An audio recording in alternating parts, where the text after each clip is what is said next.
Dairy Expo is underway at the Aligned Energy Center. A big topic of conversation this week, of course, is the new trade agreement unveiled Monday and how it might affect Wisconsin's dairy farm families. Q106 Farm Director Pam Janke is at World Dairy Expo and joins us now with reaction. Hi, Pam. Big week. Hey, kid. Yeah, big week, big week. And thank goodness today the weather is making it a nice week. We'll see what the rest of the week unfolds with us.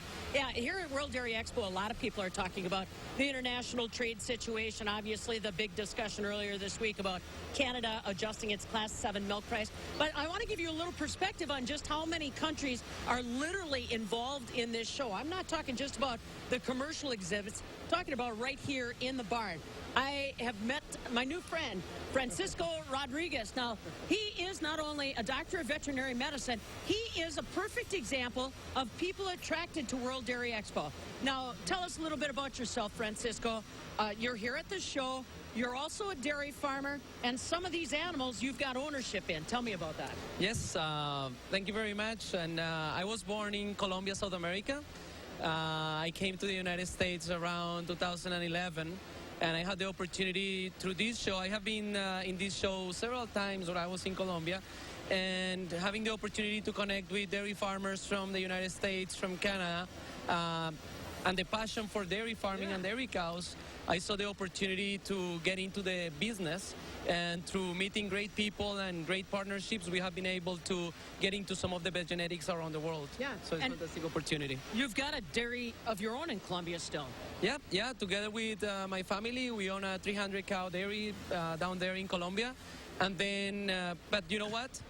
We saw the opportunities for exporting from the United States. So we decided that we would like to run a branch of our dairy here in North America.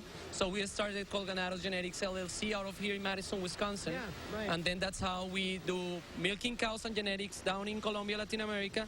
And then we do genetics in the USA and Canada. So you are a person that pays very close attention to what happens with international trade talk.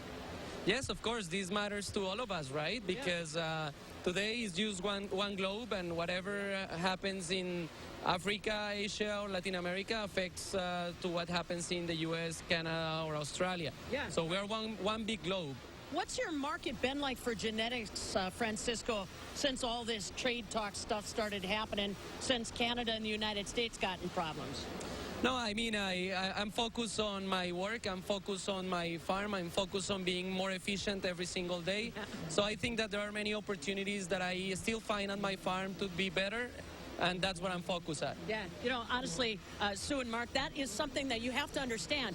They read the headlines, dairy farmers read the headlines, but they've got cows to take care of. They've got animals to maintain. They're not going to see a trade policy make a big difference in their day-to-day. So you just keep taking care of the animals and, like you said, get more efficient, eh, Francisco? I just think that this is a very volatile business that goes up and down, and the best way to really get through this in the long term being sustainable is by being more efficient. So taking better care of my animals, making sure I can produce more milk with less, taking care of my employees, and doing the best I can with the lowest input and adding the best value I can. And genetics is a fantastic way to add value to my business. Yeah. Like I said, I think he's a perfect example of the kind of people you're seeing here at World Dairy Expo, Sue and Mark.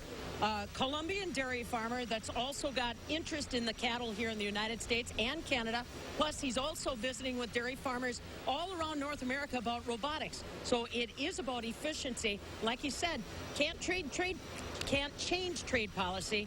All you can do is change your own little world, whether it's a dairy in Colombia, your showstring in Madison, Wisconsin, your showstring in Canada. But he keeps coming back, and I think a lot of these folks will, regardless of what happens in Washington, D.C. It really is a World Dairy Expo, isn't it? Yes, that's, you know, if people need to come out here and experience how big a world show it is. We'll have probably 3,000 world attendees from probably 80 different countries. So you're going to get 80 different opinions on what's going on with trade policy. And like I said, I'm happy that Francisco could give us a little perspective on that. Very interesting. It is indeed, Pam. Thank you, and thank Francisco for us. Yes, welcome back to Madison, Francisco. Thank you so much. Yeah. All right. You bet, guys. All right, Pam, thanks. Have a great week. Have a fun week.